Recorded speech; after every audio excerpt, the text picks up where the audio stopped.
Hello viewers, কেমন আছেন সবাই? আশা করি ভালো আছেন। আমাদের এখানে যে কাজটা হচ্ছে এটা নিচতলা প্রায় 1800 স্কোয়ার বিল্ডিং। এই 1800 স্কোয়ার বিল্ডিংয়ে আপনার কতগুলো ইট লাগবে?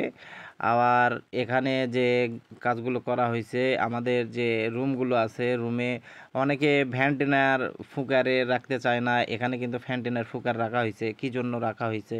সব কিছু নিয়ে আমি আজকে আপনাদের সাথে এই ভিডিওর মাধ্যমে শেয়ার করব। আপনারা যদি আমাদের পেজে বা চ্যানেলে নতুন হয়ে থাকেন অবশ্যই পেজটিকে ফলো দিয়ে রাখবেন। আর আমাদের যারা ইউটিউব চ্যানেল থেকে দেখছেন অবশ্যই চ্যানেলটি সাবস্ক্রাইব করে পাশে থাকবেন, যে এরকম নিত্য নতুন ভিডিও পাওয়ার জন্য। আমরা প্রথমে এখানে আলোচনা করব যে আমাদের 1800 স্কোয়ার বিল্ডিং, এখানে দুইটা ইউনিট নিয়ে আমাদের এই বিল্ডিংটা হয়েছে। এখানে কতগুলো আমাদের ইট লাগছে? সাধারণত যখন আমরা বিম ছাদ করি, বিম ছাদের ক্ষেত্রে কিন্তু আমাদের বিল্ডিংয়ে ইট একটু কম লাগে। কনসিল ছাদের ক্ষেত্রে বা ফ্ল্যাট ছাদের ক্ষেত্রে আপনার ইটটা কিন্তু একটু বেশি লাগে, যেহেতু এখানে 10 ইঞ্চি বিম ঝুলিয়ে দেওয়া হয়েছে। সেক্ষেত্রে আমাদের এখানে যে 1800 স্কোয়ার বিল্ডিং, দুইটা ইউনিটে আমাদের একটা ইউনিটে 3টা রুম আছে, দুইটা বাথরুম আছে, একটা কিচেন আছে এবং একটা ছোটো মোটো একটা ডাইনিং আছে।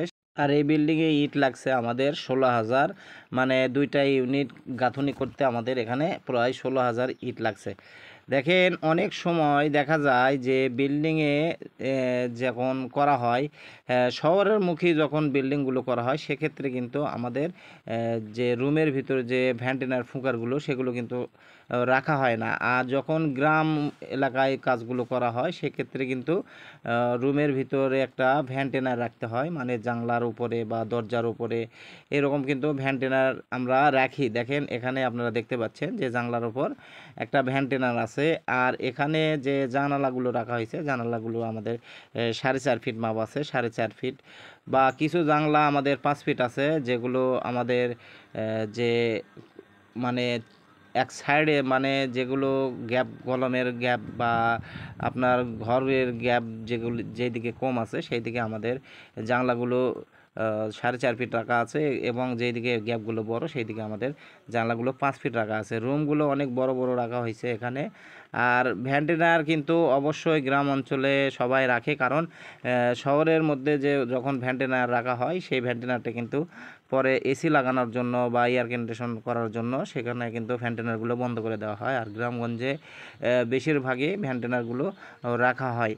আর এখানে যে আমাদের যে 16,000 ইট গাঁথনি করা হচ্ছে, এখানে প্রায় আমাদের 16,000 ইট গাঁথনি করতে আমরা যদি 5 ভাগে মাখি, সেক্ষেত্রে আমাদের 60 থেকে 70 বস্তা সিমেন্ট লাগবে। এবং এখানে আমাদের যে লিল্টান, ফলসাদ এবং যে শেল্ফগুলো আছে, এগুলো যদি আমরা সিমেন্টটার হিসাব করি সেক্ষেত্রে আমাদের আরও 20 ব্যাগ সিমেন্ট বেশি লাগবে।